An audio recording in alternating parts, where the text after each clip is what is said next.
Hello, and thank you for joining us for Handmade Chelsea Online. I am here with Roland Smith, who's from Roland Smith Furniture. He's going to be talking us through a process called ebonization. Am I pronouncing that correctly? Yeah. Right. So it's a specialized technique that he uses on his dramatic furniture. So I'm going to stop waffling on. Please feel free to ask questions in the chat. This is an interactive session. So any questions, please feel free to let us know. And also, I popped in the description, in the chat section, Roland's profile link. So if you want to go and purchase his products, please head over there. But for now, I'm going to pass it over to you. So over to you. Hello. I said I would talk a bit about the ebonizing process, which I've used in some of my products here, which you can see. It's something I first did on the shelving unit I made last year with ash shelves. But then I wanted to have some that contrasted with the ash, so I made the black. I made a couple of the black shelves there. They're actually walnut, which I've applied this ebonizing process to. So I was going to talk a little bit about those. So I can't really demonstrate the whole process, but I just thought I'd talk about it. I've got these two little samples here, which are sort of recycled mahogany. So I was just going to demonstrate that. They work quite well that works well for it. So basically I just wet them. The reason I wet them is because the ebonizing solution then uses capillary action to wet the wood better. So then what I'll do is just paint some of this.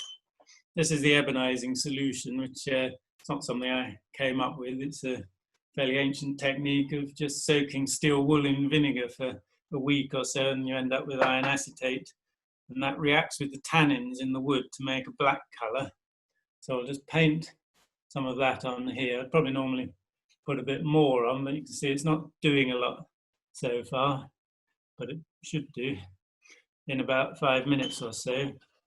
So I'd normally put a bit more on, but I don't want it dribbling on the carpet in the lounge. So I'll crop those there.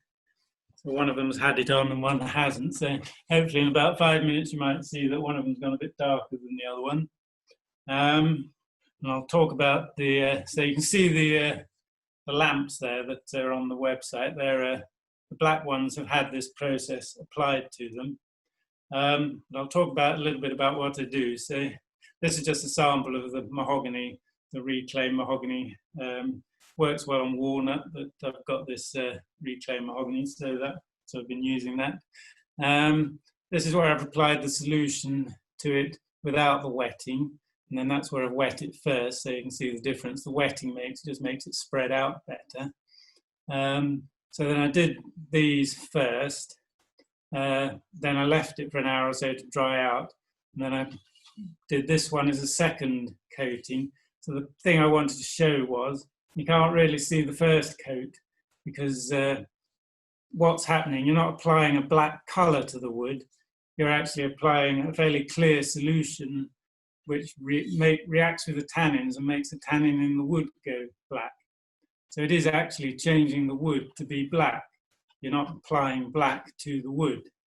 So it doesn't matter how much of this I put on, it's only ever going to get as black as the tannin in the wood will allow. So it gives a much more natural effect than if I'd stained it. So what I've got here, this is one that I did stain. So you can see I've done exactly the same process here, but you can see it's very difficult to remove where you get splodges and uneven bits. You'll never get even enough, or not compared with the ebonizing. So that was the basic thing I wanted to show. You can see it's starting to get a bit black. It probably won't go as black as this because I haven't put as much on, but hopefully it will show up.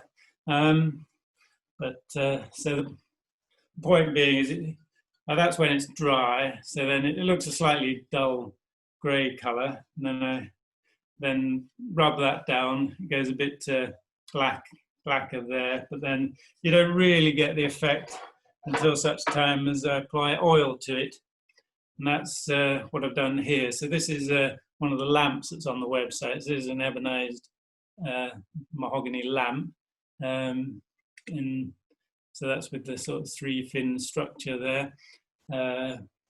So that started out looking like this. So that's one of the ones that hasn't been made. It's the same wood, but that one's been sanded and then wet about 3 times, re-sanded and then ebonized and then oiled.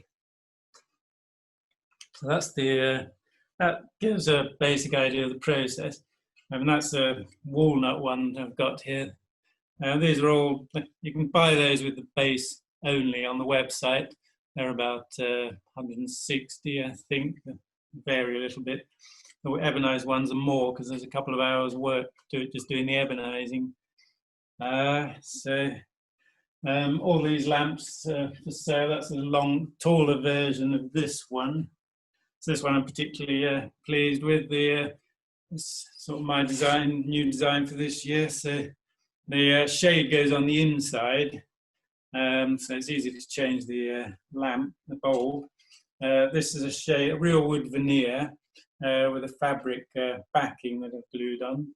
That just sits in here, sits on there, stops on the little ridges that I've made on it like that. And you can see the lovely effect that you get with the red gum wood there. It gives a lovely sort of sunset effect there. So I was really pleased with that. That is really beautiful. Sorry, could I chime in there? So what is the inspirations behind these designs? I love the effect. The effect of the inspiration of the 3-finned lamp originally came from the plants in the tropical house at Kew Gardens that I saw when I came down to the Handmade show at Kew Gardens 2 or 3 years ago. I noticed that a lot of the plants have this sort of 3-fin shape, and so the first thing I applied it to is this table here. So I made this table with this. So the plants look like these legs like that. So I had to work out a joint. So I don't know if you can see the joint that I've made on the centre of the table, but that's basically got the same joint running down the leg. That was quite hard to do for a table, and I decided that it works probably better even for the lamps. So I've got all these lamps based on that 3-fin design, and then there's that tall one on the speaker you can see over there. So the inspiration basically came from the plant and then to the table and then onto the lamp. So the lamps are basically the same as that table leg, with a hole going up through. I mean, the sort of pyramid lamps like this, you could also say that they stem from, I did some chip carving for a fair bit about 30 years ago. So the inspiration sort of comes from this. I made this about 30 years ago. I don't know how well that's shown. So you can see all the little triangles. So I've gone from making lots of small triangles to sort of bigger triangles. I'm sort of more into the sculptural side of things now than the sort of decorative effect. Definitely, I can see that. That's fascinating. I know you were mentioning to me, so you get some kind of inspiration from Japanese art. Is that true? Yeah, the shelves are sort of inspired by a Japanese traditional Kazari-dana type cabinet, but I've seen quite a lot of sort of quality furniture makers like myself. They've all got their own design of shelves, but I haven't seen too many of them with adjustable shelves. So I wanted to make these ones with adjustable shelves. So it's basically like based on the Japanese inspiration. And I sort of feel like the lamps that I've got on the website also have a sort of Japanese feel to them, but I'm not sure that, well, it's my design, so they feel like the Japanese inspired, where they don't quite match up to anything that is Japanese. No, it's beautiful. It's more the black colour, I suppose, that is used. Yeah, but it's the bold black colour that it's a bold black colour, but then it just balances well. The overall design, it balances well. So that's what's really, really outstanding. What would you say is your favourite piece? I would say possibly that piece there, the tall one, or the maple, just the pyramid ones. I'm very keen on this sort of pyramid style ones and the tall one that I just showed you. I mean, although no, probably. I mean, this one here, I suppose, is probably my favourite. I just like the simplicity of the. I mean, it's actually quite complicated to make, but the simplicity of the shade just dropping onto there. So that works really well. It's a lot easier for me to make the shade there, but it still took me a few months to work out how to do it. But the other shades that go on the pyramid ones, like this, I've got the rings in. That took me a lot longer to work out how to actually put the rings in that go on these sort of lamps here. That don't. So yeah. I've got a few knife blocks as well. I've got a knife block here that's well, this is a new one, so that's on the website. I think that's 220.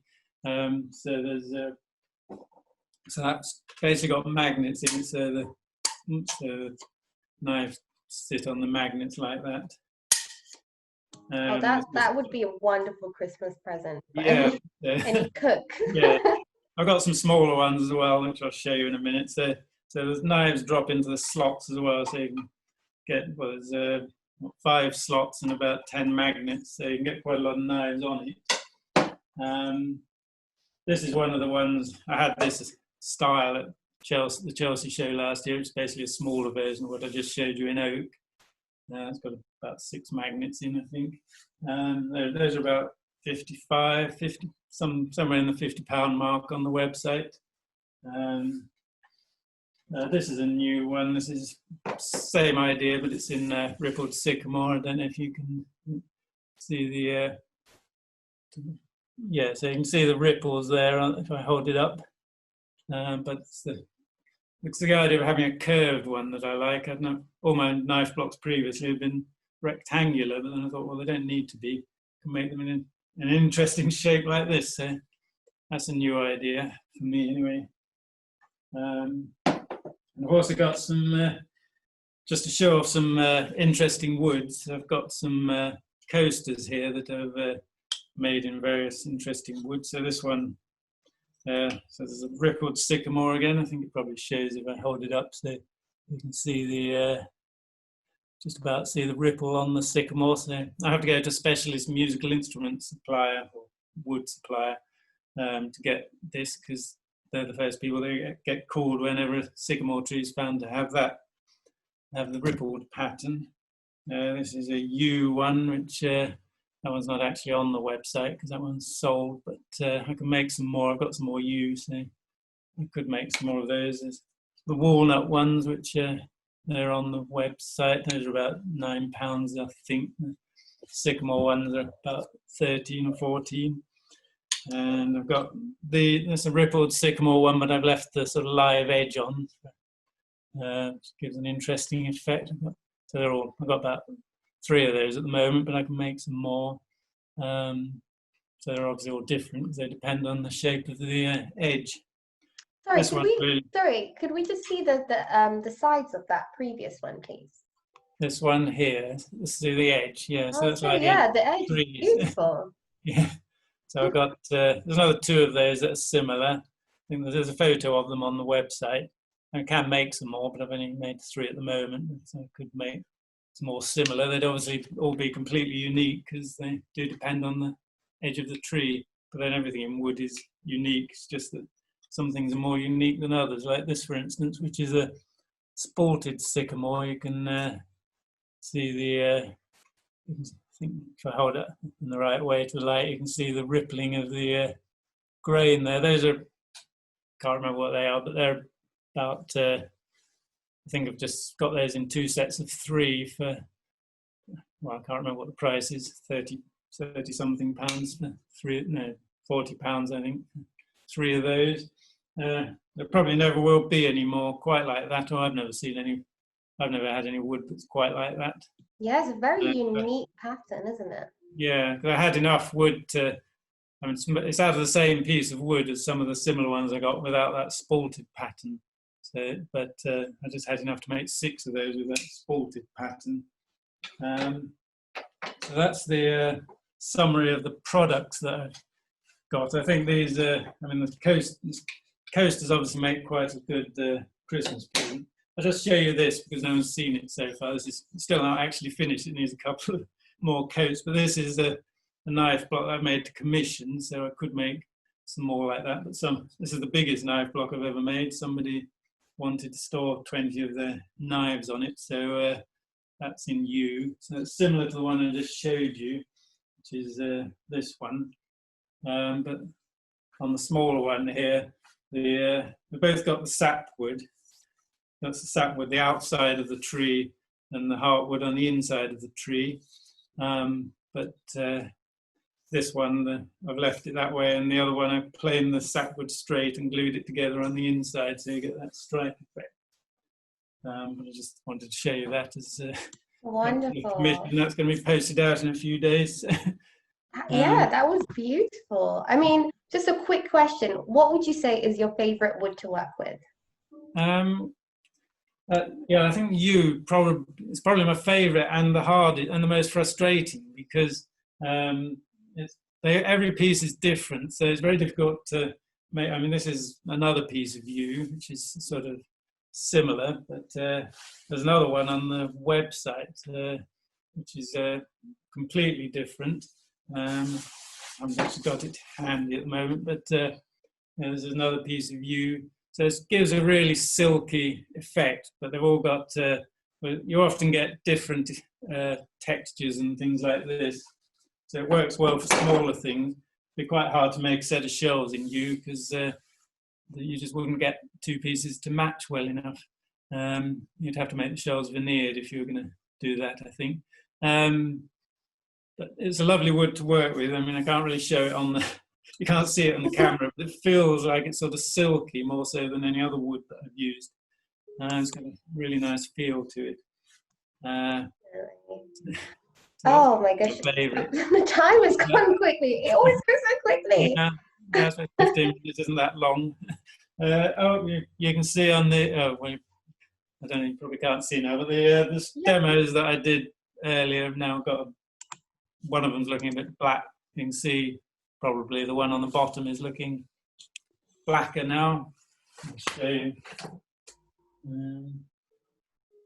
So now, oh yes, I didn't put much on, so, but you can see that's what happens. So that's basically what the ebonizing process is. It just, over the time that we've been talking, it's gone, it's changed like that, and then it would end up looking, I'd probably do it again, and then it would end up, and then oil it, and it would look more like those lamps there. amazing. How long overall to get to that depth of color? Well, for the lamp, say, it's probably about 2 days' work to actually make the lamp. And then if I just made it in walnut and finished it, then well, that'd be about 2 days. So it's probably another 2 hours work on that one to give it the ebonizing, because you've got more sanding to do, and then you've got to ebonize it, and then you've got to rub it again. So yeah, probably adds a couple of hours to one of those lamps, I would think. Well, fascinating. Thank you so much. That was really great. Thank you for showing us your pieces, and also some of your techniques that you use. It's really fascinating to hear. And obviously, please feel free to stop by Roland's shop. If you visit his profile, just head on over to interact.handmadeandwritten.co.uk and click search for Roland Smith under exhibitors, and you will find his products.